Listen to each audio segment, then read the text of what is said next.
everybody. How are y'all doing this morning? Sorry, I'm a couple of minutes late. I feel like I was just Kramer, like running in here. I wish I could have like entered stage left really quickly. It is freezing here in Gainesville, Georgia. How's everybody doing today? Somebody give me a hashtag live. Tell me that you're here and I'll get started. My name is Dr. Cindy Stark. I am coming to you today to tell you all about codependency. Your live stream is experiencing connection issues. Reboot your router. I sure hope that y'all can see me. I can't tell if anybody's here, but I'm just going to go ahead and get started. My name is Dr. Cindy Stark. I come in here every Tuesday at 10 a.m. Eastern Standard Time to teach y'all little digestible bits and bites of things that y'all can learn how to wire your brain, how your brain is working. And because unless you have command of your brain, which is the most powerful, most important organ in your body, you are never going to master your life and your health the way that you want it. And I'm a transformational health expert. I work by day as a hospitalist at Northeast Georgia Medical Center, and then by night I come in as the real Dr. Cindy, and I run the Soul Circle Academy, and we're ushering people into the best versions of themselves. So as y'all come in here, hit hashtag live, tell me where y'all are from, and also if you are coming in on the replay, hit hashtag replay and let me know. I love if y'all have any questions on the replay or live, I'll try to get to those in real time or afterwards. And today we're going to be talking about codependency and how it's showing up in our lives. And how we do one thing is how we do everything. And so it's actually codependency can not only show up in your relationships, which is probably what people think of codependency as. I don't know if anybody's been to Codependence Anonymous, CODA, CODA meeting, but those are usually when you're having relationship problems. But it can actually also show up in your business and your parenting and how you care for yourself. And as an internal medicine doctor, I see that I have two viewers. Tell me, say hashtag live or hashtag it's working, because I want to make sure that the light and the sound and everything is working okay, guys, because it seems like I'm having some connectivity issues. But as an internal medicine doctor, I've noticed a long time ago that the people that kept coming to me over and over again were people that I truly believe they don't believe that they are worthy of good health. They think that they have to kind of define their life based on generational diseases and thought patterns and patterns of behavior of their life, and it's how they run their life. And they just would not, if they had congestive heart failure, they won't stop eating too much salt and being sedentary. If they have diabetes, they just will not.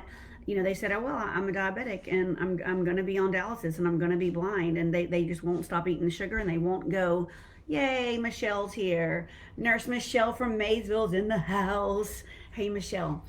Thank you for letting me know I'm here, that you're here, and that you're hearing me good, loud and clear. So, hey, Deb. Anyway, so I noticed these patterns, and it was almost like people were using the emergency room almost as their primary care physician office, because I would see these people with utter, dire, horrible, life-threatening emergencies, and I would get them all tuned up, get them completely healthy and kicking, and then they'd go back out into the community and they'd come right back. And it made me start thinking, after I had been practicing medicine for a good 20 years, I think is when I started having this revelation. I think that these people, hey Pat, good morning, are not believing that they can continue doing what we teach them how to do in the hospital. That I don't think they think that they can do that at home. And we have ancillary services out the wazoo to help these patients learn how to move their body and change their diet and get a hold of their medicine. And we bring physical therapy into the home, and it just wasn't working. So I just said there's got to be a better way. And so I'll get into it later, but I designed a whole transformational health program to literally rewire your body from the inside out, starting with the most important organ, which in my opinion is your brain, and specifically by rewiring your subconscious mind. So a lot of the people that are in my program that I attract are people that have gone through some sort of trauma, specifically in their childhood, because that was my story. Hey, Deanne, I went through a lot of trauma as a child, and we learned these patterns of behavior and ways to kind of get along in the world so that we feel safe. And I always say that trauma is not really what happens to us; it's what we tell ourselves about ourselves because of the trauma.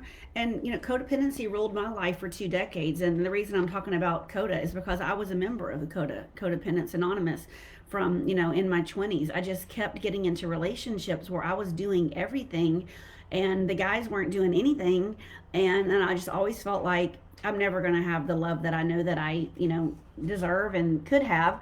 And so I started this pattern, and unfortunately, it took 3 decades of me figuring out how it is to fix that pattern. I'm going to get into that later too. So I want to tell you guys that the reason that we develop codependent behaviors is because we are trying to meet some core need, and if we are completely dependent on someone, then we're looking for someone to meet our needs, right? Well, when you're codependent, not only do you do all the activities to save your own self, right? Because you're extremely independent, but then you're also doing absolutely everything to save someone else's life. So you're meeting someone else's needs, and the price that we pay for doing that. If anybody has suffered with codependency for a season of their life, or a decade of their life, or even a day, can you drop below? What do you think? What is the why do you think you did that? And what mine was, and what a lot of my clients who are trauma survivors is that we need to feel that we're needed. So there's 4 core needs. I'm writing them down. Michelle, this is for you. I got for my visual learners. The core needs, and I go into that into one of my it's on my Facebook group called Reclaim Your Life and Health, and I will tag that below. But I go all into it. As Tony Robbins has a great 30-minute talk where he's talking about human needs that we have. Our core needs are love. We all need to feel like we are loved. God put that in us as one of our core human needs, and we also need to feel like we are significant. And that's why I believe that I was codependent in my 20s, because I wanted to be significant in someone else's life. And I always say and then another core need is safety. And then I like how Tony Robbins puts it, because God has a sense of humor, then not only do we need safety and predictability, but then God also put in us a core need of variety. So he puts in us predictability and unpredictability. So those are our core needs that we're meeting subconsciously with a lot of the behaviors that we undergo. And trauma survivors specifically have that their core need for significance kind of mixed up with love, because we don't want to be abandoned, because we were abandoned in huge ways in pivotal moments in our life, and sometimes for lots and lots of years of our lives. And so we don't want to abandon others. We don't want people to leave us, and so that's why we do everything for people, so that hey Melissa, how are you doing, mama? And if we do so much for people, then the people can't leave you, because you're doing everything for them and they need you so much. And our whole lives are run by this fear of rejection, and it's making us feel safe, but really we're not feeling safe because we're not even being true to ourselves, okay? And so again, not only are we wildly independent and don't let anyone do things for us, okay, but then we do everything else for others to feel like we are in control. Excuse me, well, I hope it's okay that I read from my notes. I really don't want to miss anything that I have taken about 8 pages of notes so that I can really bring you my heart this morning. One of the things, a core need that God puts in us is our need to be safe. And me coming in here every Tuesday at 10, it's one of the most unsafe feelings in the world. I feel like I'm going to be judged. I'm doing this now on my personal page with 3,300 potential, watchers and viewers, people all in the medical community here. But I want to be vulnerable, and I want to show you my heart, and I want to share with you what God has shared with me, to learn how you can also work your mind so that you don't have to do what I did, which is go through 3 decades of just feeling like I'm broken, feeling like I can't get anything done in life like I really want to have it done, and also having labels of anxiety. I'm going to get into that later, but if any of you guys have been labeled with things like anxiety or depression, I want you to know that you don't need to live your life based on those labels. Really, that's just your subconscious mind doing exactly what it's supposed to do, and it just means that your gestalts are filled up and they're spilling over. And all you need to do is be taught how to regulate these gestalts, which are these like bag of emotions that we feel. And once they spill over and they're wreaking havoc into your life, you can't predict when they're going to, rear their ugly heads. But through my program, we'll teach you how to regulate those so it actually goes up and down like it's supposed to, and you can actually be in control of your mental state. And so, again, one of our core needs of being significant, it puts yourself, what we trauma survivors do and what codependents do is that they put themselves into relationships where they're needed. And again, if we feel like we're needed, then we know that no one's going to leave us. But when we have to feel like we're in control all the time, then you're not really able to be vulnerable. And so people aren't really loving you for who you really are. And if you're ever going to stop repeating that pattern, you have to find in your subconscious mind what core need that you're meeting. And you're never going to be able to start loving someone else adequately and in a healthy way until you start loving yourself and saving yourself. And it's no one else's job. It's your job. And I want you to know, again, from the bottom of my heart, that I don't care how old you are. I have a client right now in her 60s that is completely rewired. Look at her. God used your vulnerability with me to help me heal.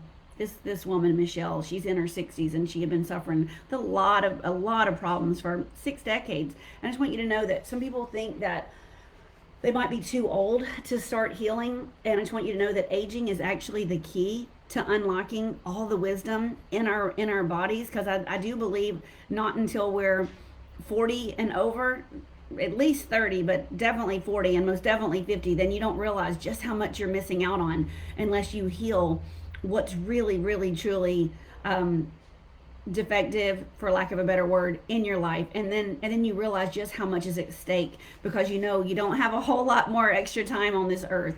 So again, you got to stop taking on everyone else's problems and feeling everyone else's emotions and thinking that you have everybody else figured out, because what it is that's just a way that your trauma is showing up, and it's helping you feel safe, and it's not really making you feel safe in the end. Instead, I want you to create safety within yourself. Okay, self-love is one of the most core crucial things that we can have, because you can't really rely on anyone else to fix your problems. You have to fix it yourself. And once you go through the healing and show yourself the self-love, and you're actually able to trust yourself, no one can take that away from you. And if all you're ever doing is trying to help others, and you're robbing them of their God-given ability to fix their own problems, okay? And so you're going to be, you think that you're helping people, but what you're really doing is you're forcing them to go and repeat the process in another area of their life. And all you're doing is trying to be their rescuer. And I don't understand why people keep doing, I mean, it's not that I don't understand. I do understand, and I've developed a program to help people figure out how to stop it. But we've got to realize, if we're doing things for other people all the time and we're not doing it for ourselves, that is not okay. So again, codependency shows up in lots of different ways. Right now, we're going to talk about relationships, okay? We're going to talk about 4 different ways right now. We're going to talk about relationships. And I have a friend that found herself always in relationships with addicts and alcoholics. And she herself was a workaholic and always the breadwinner in her family. And again, she had to be rescuing people. And it's like, you think that you have the answers to other people's lives, but if you're not able to figure out your own life, that's not how our brain was designed to work. Hey, Jamie, yeah, safety and self. Exactly. That's what it's costing her, is her safety and herself. And in order to fix your own life, you have to start working with your unconscious mind. And stop thinking that you need to have everything to give everyone else what they need, and then not give it to yourself. Because if you don't think that you're deserving of what it is that you're giving other people, you're wrong, because no one else's life can work in your orbit unless you're actually giving it yourself. You deserve it, and you're worthy, and you keep giving and giving and giving to your kids and your spouse and your job and your clients. And if you're not giving to yourself, then that well's going to run dry. Good morning, Brenda. So your whole entire life is going to turn around if you just put your focus back on yourself and stop worrying about everyone else all the time. And the program that I run, it's called Soul Circle Academy, and it's expensive because it absolutely works.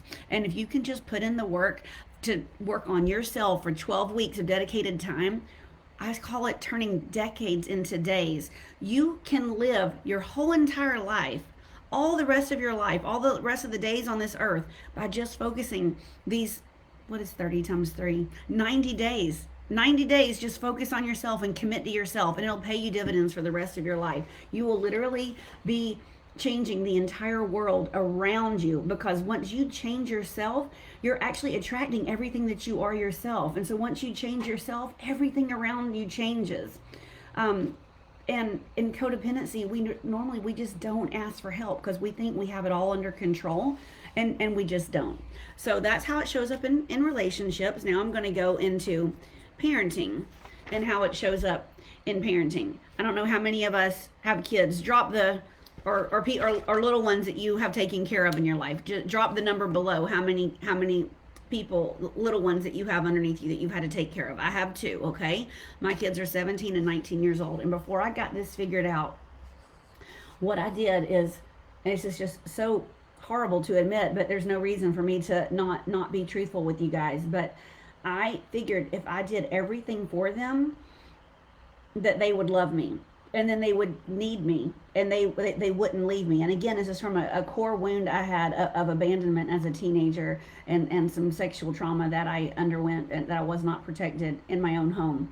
But if you think that you're unworthy and unlovable, and you have to be perfect and do everything for your kids, you're actually crippling them. They can't even survive on their own. This is awful to admit, but my daughter, literally, I swear, guys, I think she was 14 years old, somewhere between 12 and 14 years old, and she called me from a school trip, and she said, I can't figure out how to turn the shower on.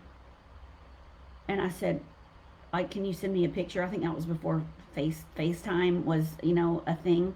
And she sent me a picture, and I had to walk her through it, and I realized, I mean, it's not like I was turning her showers on for her. And maybe I shouldn't be so hard on myself. You know how those hotel showers are. Sometimes they are difficult to figure out. But I feel like I was just doing so much for her. She didn't even know how to turn a shower on for herself. Brenda's saying you can't change another person. However, when you change the way that you respond to them, they are forced to change. Yeah, because your whole energy is different. And so again, if you're trying to love your kids from this place of brokenness, that's not how it's meant to be. You need to raise healthy, independent adults. And now I'm very happy to say my 17 and 19-year-old can cook for themselves. They know how to turn all the showers on for themselves. And they're making their own money and paying for their own food, and have them on little budgets and everything. I call them kidults because they're not my kids, but they're not quite adults, so they're my kidults. Now we're going to go on to business. So again, this is how codependency, we're going to talk about how codependency can show up in your business. So I see this a lot in the medical world, and I think, again, I used to do this. I used to volunteer for every single thing that came up, whether it was a radio show appearance or going out into the community and hosting movie nights from Long Street Clinic. Working extra shifts, working night shifts, where this girl, I am a morning owl. I am not a night owl.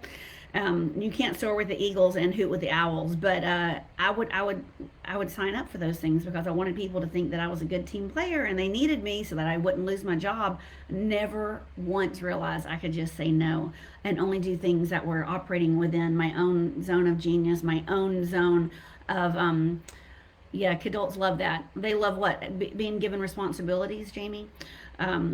I think that's what you mean.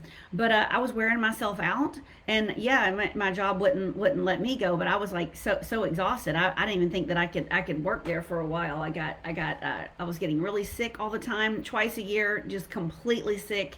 And you what you are doing is that when you're doing too much in your business, you end up feeling like you're the victim all the time, and you want to feel important, and you need to be important, and you want to feel like you're enough. But no amount of work is ever going to make you feel like you're enough. You just have to realize that that just kind of comes with being kind of put down here on this earth and this spirit in this day and age. Like, we are enough.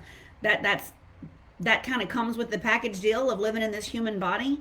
That's something that God gives us free. You do not have to base your worth based on work. Okay, that's just works based mentality. That never is going to work. You're going to run yourself ragged. That is given to you free as a package deal. Okay, and then last thing I want to talk about is your physical body. Excuse my very very low tech audio visual equipment, but I'm just old school, and I'm not into all the fancy stuff. Physical body codependency can show up in your physical body like this, just like what I was just talking about. When you work and work and work yourself to death and your job, you're doing it for your spouse, you're doing it for your kids, then what you end up doing is you have nothing left for yourself, and you just end up getting sick, you end up getting exhausted. And all right, Jamie is saying, I learned from my husband. Daddy pushed me on the swing. His sweet but straightforward answer was no thank you. So I use that now too. No thank you. That's good. So your husband is telling your kidults, or your kids, I think you have smaller ones, that they can push themselves with their own volition. Yeah, and I something happened recently where my ex-husband was asking me to so he kept the dog in the separation, and he was asking me to call the veterinarian for a prescription for the dog's eyes. He had some eye surgery, and I'm like, no thanks, you can do that yourself. And he's like, oh well, I thought it was doctor to doctor. And I'm like, no, you just call the secretary at the veterinarian's office. Here's the phone number. You can do that yourself. And I wasn't trying to do anything except just have some healthy boundaries. And everyone needs to be empowered that they can do it all themselves.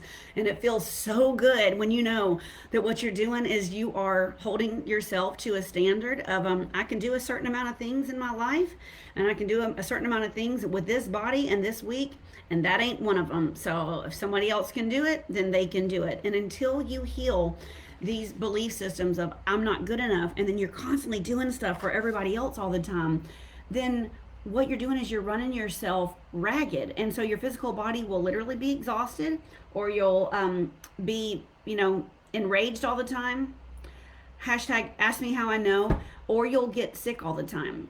And sometimes you actually get to the point where even 8 hours of sleep is not restorative and rejuvenating.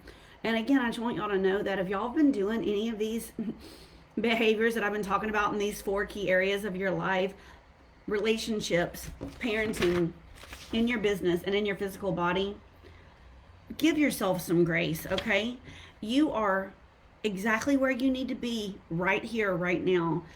Everything that you've gone through in your life has put you right here, right now. And if you're listening to me, then you're putting your ears right in front of and your eyeballs right in front of my words this morning for a reason. And I just want you to know that you're exactly where you're meant to be, and that it's not too late to change. And so I want y'all to drop below, what are some of the prices that you've paid for codependency, okay? How codependency showed up in my life, and one of the prices that I paid. So, Jamie's already said up above that it cost her safety in herself. And one thing that I noticed is that I just didn't have real connection with anybody. I still struggle with this a little bit in some people in my life, some close family members. But I want them to, sometimes I still am struggling with, and so I have to work on myself daily. I am my own best client. I am using these tools every single day, every single week of my life. But real connection is what it costs me. Because if you train everybody else around you to know that you're going to be doing everything for them, and you're going to be acting how they want you to act, then you're never acting exactly how it is that you authentically want to act. And you can't be going around and do that. You don't owe anyone an explanation. You need to be who God made you to be, because you can only affect a change and make a change in this earth being who you actually are, okay? And I know that's easier said than done. And again, I'm still having to work on that on the daily. Number two, what it cost me is that I always felt like I was a victim. I will never forget when my kids were little, and they would go to private. They went to private school. I mean, my son still goes there, but he drives now. But there was no bus, and we lived too close to get on those few bus systems that they did offer. You had to live like 25 miles away or more to get on the bus system. But so I took them every single day, and I picked them up every single day, and I used to. That again, that was 13 years ago. I used to be mad because I had a full-time job. And I never told anybody, never told their dad that he needed to also take them to school sometimes, because I needed to see patients. Yes, Brenda, empower those in your life to be accountable to themselves. Praise God. And so I just did it and did it and did it, and I felt like a victim. And so that's what, again, I was making everybody codependent on me. Like they couldn't. I never asked any moms to help me. I didn't ask my kids' own dad to help me. I just did it all myself and then felt like a victim. And then the other thing is that I was also a perpetrator, because I was actually hurting other people to make them not be able to fix themselves, okay? Always trying to prevent my kids from having any pain. I don't know if anybody else, okay, Jessica, that's fine. Just catch the replay. I don't know if anybody else does this or did this when their kids were little specifically, but if I would see my kids going through stuff, I would try to prevent the pain, specifically with other little kids that were rejecting my kids, like at the lunchroom or on the playground. And you just need to let your kids experience some pain. It's not up to you to do all that. So I know I'm almost running out of time, and I still have 4 more pages of notes, goodness gracious. But I'm just going to go through a little bit about what we do in my program to help get rid of all these belief systems, because I do believe codependency mostly stems from feeling like you're unlovable or you're not enough. And I just think that's a very, very common belief system that a lot of us have. And if you suffer with that particular belief system, just know that is completely fixable. And it doesn't matter what your age is. So first, when you come into my program, we start with, we're going to clear your reticular activating system. And I was going to go into that today, but I'm running out of time. So I would just recommend you go back and watch videos number 1 and 2 on the pinned announcements in my Facebook group. Oh, Allison, I'm so glad that you're here. Yes, next time we see each other, we need to talk about this. This is speaking to her. She is a dear friend of mine. We just went on a road trip this past weekend to watch our kids win state in their play. And anyway, it's just our kids are actors together in the drama department. But anyway, so in our program, first you're going to start with your influences. We're going to clear out the things in your reticular activating system, which is a part of your subconscious mind that is causing you to wreak all this havoc in your life, okay, and to not have the life that you want. And so we'll start with the influences, and those are people, places, and things that, along with a strong emotion, have some sort of a stronghold in your mind that kind of made you who you are. And we go through that one by one, and we literally rewire your subconscious mind to be healthy and whole again. And I personally, or one of my coaches, personally walk you through this process, and we go through person by person, place by place, thing by thing. And we clear out all those influences that those things have had in your life, causing you to see things in a distorted way that make you keep repeating the same behaviors over and over again. And then after we do that, that takes about usually 6 weeks. Then over the next 2 weeks in my program, we go through emotions, and we clear anger, because I just want y'all to know that if you are one to be experiencing any kind of rage, depression, anxiety, or shame, I want y'all to know that is not, those things aren't diseases, and it's not that you are messed up or broken. It's actually your brain working exactly how it needs to work, because what happens is those are gestalts of emotions, and when anger fills up so much because you haven't been able to regulate it, it spills over into rage and sadness. We all are sad, and what depression is doing exactly what your brain is supposed to do, and it's firing off the amygdala to give you a chemical imbalance, making you depressed. And the treatment is not to go all the way down here on the most downstream end and numb you up with a bottle of pills. The treatment is to go way over here at the very beginning where this sadness started building up person by person, place by place, thing by thing in your childhood, and then you won't be able to spill up over into depression. You can regulate that gestalt. Same thing with anxiety. I know that a lot of people will resonate with this. Anxiety is just your gestalt of fear that is filled up way too much, and it's making you anxious because you're so afraid of things all the time. And a lot of us have a really good reason to be afraid because there's awful things happening to us all around us, and especially in our childhood and in our marriages and in our parenting. I mean, there's some scary things that some women have gone through that I know personally as people talk to me, and it's no wonder that you're anxious because your gestalt of fear is too full, and so it's just spilling up again, firing off your amygdala. You don't need to numb yourself out with anti-anxiety medicines and be doped up on Valium and Klonopin and Celexa and Wellbutrin and Effexor your whole life. You can actually learn how to regulate your gestalt of fear so that you never even go into anxiety. And if you do, then that's your body speaking to you, and you know there's some things that you need to tend to. Same thing with shame. That is guilt spilling over. And I'm going way over my time. I try to keep these over to exactly 30 minutes. But anyway, guys, once we get you all those emotions cleared, so first we do the influences, and then we clear the emotions in my program. And then once you have emotional availability, then you bring 20 to 30 limiting beliefs to the table, including the I'm not worthy and I'm unlovable, usually.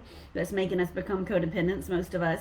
And then we clear those out, and that goes through your reticular activating system through healed gestalts, and you can actually auto-regulate now, and then your brain can do what it's meant to do, which is create new neural pathways that support you to live your ideal life, your ideal health, your ideal mental state.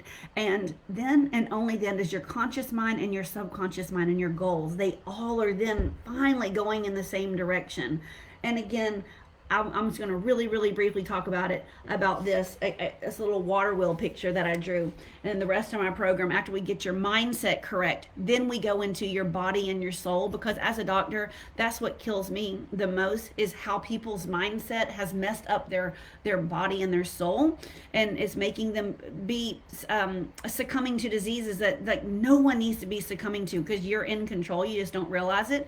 And what I see it as a water wheel. This is my representation. The water is your mindset, and that's the first 6 weeks of my program, 6 to 8 weeks of my program. Again, clearing out the influences, the emotions, and the beliefs. And then what this does is this is the core. The water wheel is the mindset, and then you can run this body. I call it Jessica because I created my program, and Jessica is my greatest creation, my firstborn child. And the Jessica stands for joy, energy, sleep, self-love, and spirit, immune system support, community, and adventure. And that is how our bodies work. And the very core, that spoke that's right there in the very middle that holds it all together, that's the undergirding that holds it all together, is self-love. And the only way you can get self-love, guys, is to go through and rewire your subconscious mind to realize that you have that self-trust, that God put it in you the minute that, he stuck your spirit into this physical body, and it's there for the taking. No one ever knows how to use it. So that's what I go through in my program, and it will just be my pleasure to usher you into the healthiest version of your life, usually the second half of your life, because that's the people who I speak to the most, because that's when I figured it out myself. But again, guys, my name's Dr. Cindy Stark. It's my pleasure and honor to have you here with me this morning, and I will be in here every Tuesday at 10 a.m., except for one Tuesday. A few Tuesdays from now, I'm going to have to actually come in on Monday, the first one in December, because I'm getting that next procedure done on my esophagus, and it's going to be at 6:45 a.m. And you wouldn't want to talk to me after I had that done. I don't think I could talk really good for about 2 days after that. But so other than that, I'm committing to be in here for you guys. And if I'm not here on a certain Tuesday, I'll do it the Monday before. But I am here to help y'all live the best version of your life and not go through everything that I went through trying to figure it out. Again, I'm here to help y'all turn decades into days, and let's figure it out and be rocking the body and rocking the mindset and rocking the love and the health and the relationships that we're destined to have. But I love you all, and I will talk to you next Tuesday at 10. Have a great day.